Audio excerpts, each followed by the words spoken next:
Hello all, welcome back to my channel. So in the previous video we have seen scientific instruments from alphabet A to G. Now in this video we will see from H to P. So the first one with H is the hydrometer. So it is an instrument that is used to measure the relative density or specific gravity of different types of liquids. This instrument is a sealed glass tube which is having a wider bottom portion that contains a heavy ballast such as lead or mercury for stability or to make the hydrometer float upright. The narrow upper stem is calibrated to take the measurements. The next one is what you see here is a hydrophone. This scientific instrument is an underwater device designed to detect, monitor, and record underwater sounds coming from different directions. Just like a microphone receives sounds in the air, it receives acoustic signals in the water. And coming to the next one, what you see is the hygrometer. So it is used as a weather instrument and it is designed to measure the humidity in the air or atmosphere. Humidity is the amount of water vapor which is present in the atmosphere. The uncomfortable sticky feeling in summers is due to the high humidity in the air. Different types of hygrometers have been developed over the centuries. The most commonly used hygrometer is called as a psychrometer. It is provided with two mercury thermometers. One has a dry bulb and another one with a wet bulb. Moving on to the next one, what you see is a hypsometer. It is used to measure the height or elevation of an object such as a building, tree, etc. A hypsometer can be of different types based on the principles it uses to measure the height. For example, we have a scale hypsometer that uses trigonometry and pressure hypsometer which uses the concept of atmospheric pressure.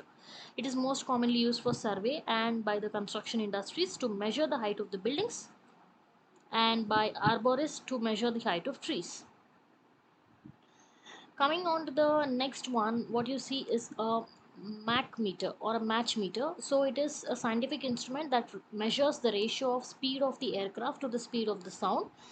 What the ratio of speed of aircraft to the speed of sound, we generally call it as a Mach number. So Mach number is represented by capital M. So when M is equal to 1, the speed of the aircraft and the speed of the sound are seems to be same or equal. This instrument is very important for the aircraft that fly at high speed. The pilot can easily understand whether he is flying within the safe limits or not.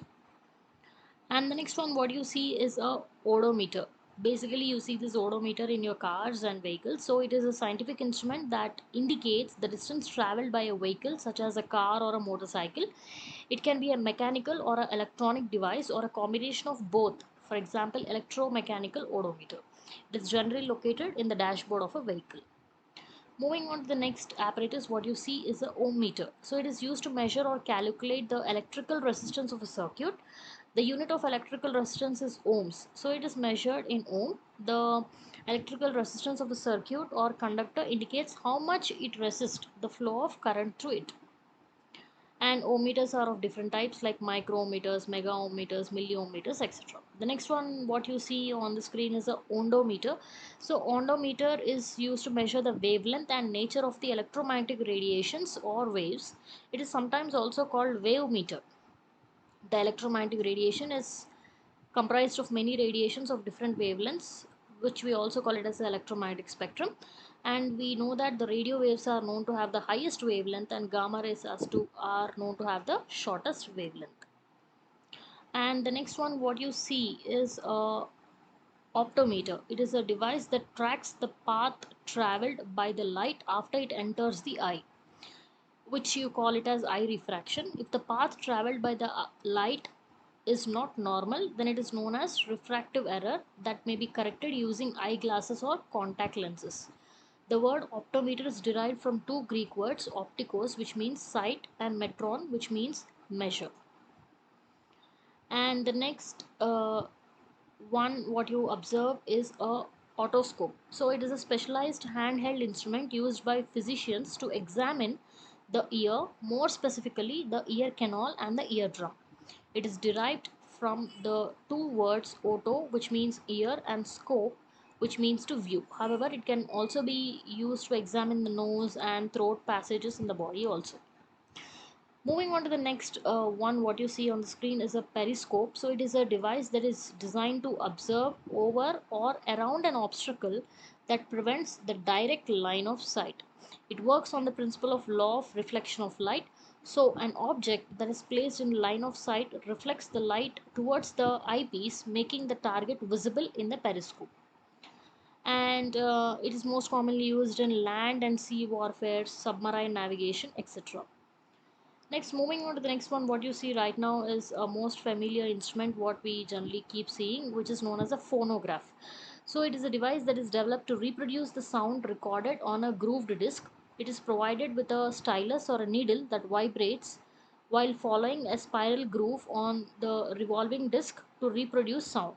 It is also known as a gramophone or a disc player or a record player. And coming to the next figure, what you see is also most commonly observed pattern, which is known as polygraph. Some people also call it as a lie detector device. It is typically used to test the psychological responses of a person while replying to a set of yes or no questions related to a crime or an incident or any other sensitive purpose. Its objective is to check if a person is telling the truth or lying while answering a set of questions. It is also performed on a person applying for certain government jobs, such as like for applying in the FBI or CIA. And basically, this polygraph is recorded based on the signals or responses given from the person's body, like breathing rate, pulse rate, blood pressure, etc. And moving to the next device, what you see is a pyrometer. So it is a scientific device that is used to measure relatively very high temperatures, such as in furnaces, where you cannot go and touch, or whether you cannot use a normal thermometer to calculate or find out the temperature. It is based on the fact that every hot object emits heat or thermal radiation. So most of the pyrometers work by measuring heat radiation emitted from the object. So this is all about the scientific instruments right from H to P. I hope you all understood. Thanks for watching. Please wait for the next sequence.